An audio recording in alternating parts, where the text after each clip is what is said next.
Hello, अस्सलाम वालेकुम। वालेकुम अस्सलाम। कैसी हैं जवेरिया आप? जी मैं ठीक हूँ भाई, आप कौन बात कर रहे हैं? क्या सवाल है रेहान अली बात कर रहा हूँ लाहौर से। मेरा मौलाना साहब से सवाल था। जी जी पूछिए। जवेरिया भी मैं ये सवाल करना चाहूँगा कि मुझे ना 3-4 दिन हो गए हैं, अक्सर रात को ख्वाब में ना मैं 11 बजे 12 बजे रात को मैं डर जाता हूँ ख्वाब में।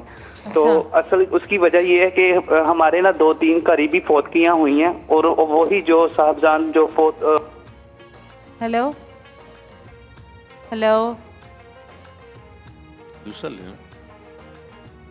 अच्छा, वो कह रहे हैं कि करीबी लोगों के कुछ इंतकाल हुए हैं कुछ अभी इसी हालात में, तो अब वो रात को 11-12 बजे वो डर जाते हैं। वैसे मैंने ये देखा है कि बहुत सारे लोग ऐसे हैं जो कि मैयत वाले घरों में जाने से डरते हैं, और जो जिनका इंतकाल हो चुका होता है मुर्दे का चेहरा देखने से भी डरते हैं, कब्रिस्तान जाने से डरते हैं।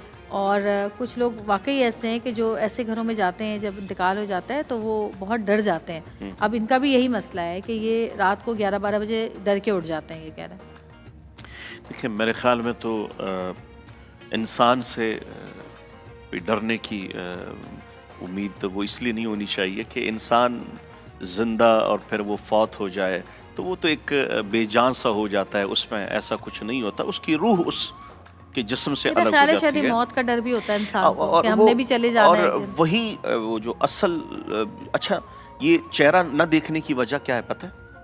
ये खौफ क्यों आता है कि कहीं ऐसा ना हो कि ये मुझे भी फेस करना पड़े। लेकिन वो हकीकत है जो फेस करनी पड़ती है। लेकिन वो तो इसलिए मौत को दिन में कितनी दफा याद करना चाहिए। उमर बिन अब्दुल अजीज रहमतुल्लाह अलैह के ज़माने में एक जनाजा जा रहा था, तो इन्होंने किसी ने इनसे पूछा कि ये किसका जनाजा है, तो उन्होंने कहा ये तेरा जनाजा है। तो वो थोड़े से ना हैरान हुए कि ये मुझे क्यों कह रहे हैं। तो उन्हें थोड़ा सा बुरा लगा, जैसे हमें देखिए कहीं बुरा लगता है और कहीं हम खौफ और डर।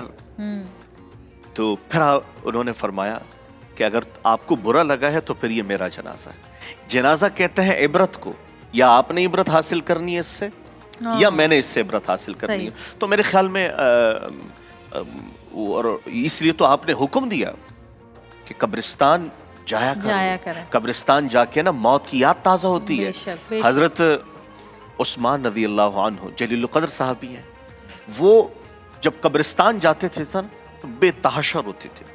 तो लोगों ने उनसे पूछा कि आप कब्रिस्तान जाके इतना क्यों रोते हैं? तो फरमाया कि ये आखिरत की मंजिलों में से सबसे पहली मंजिल है, जो यहाँ कामयाब हो गया वो तमाम मनाजिल बआसानी तय करता है। उनको बता दें ताकि हमें कॉल ले लें कि पढ़ना क्या। आप जब भी सोने के बिस्तर पर जाएं तो कोशिश करें पहली तो दुआ पढ़ लिया करें। सोने की जो दुआ है अमूमन हम नहीं पढ़ते, हम आते ही और ऐसे। अच्छा पता है सोने के भी आदाब हैं। आप मुसलमान ऐसे नहीं सोता। वजू करके मुझे बताएं कितने लोग हैं जो वजू करके सोते हैं? आपने फरमाया कि जो वजू करके सोता है एक फरिश्ता उसके सराहने खड़ा रहता है। तो आप हिफाजती तदाबीर जिस तरह से ज़रूरियात को सामने रख के करते हैं, रूहानी तौर पे भी क्या रखे हैं। और चूंकि इसमें कोई कबाहत नहीं है, ये मुस्तनद है। आप वजू करें, वजू के बाद जब आप सोएं तो ये सीधा हाथ अपने गाल के नीचे रखें और दुआ पढ़ें, अल्लाहुम्मा बिस्मिका अमूतु अहया। और इसके बाद अगर आपको घबराहट हो, डरें, तो आप उठें जिस तरफ भी हैं वहाँ 3 दफ़ा यूँ थूकने वाले अंदाज से कहें औज़ु बिल्लाहि मिनश शैतानिर रजीम, औज़ु बिल्लाहि मिनश शैतानिर रजीम, और करवट चेंज करके दूसरी तरफ लेट जाएं, इंशाअल्लाह खैर हो।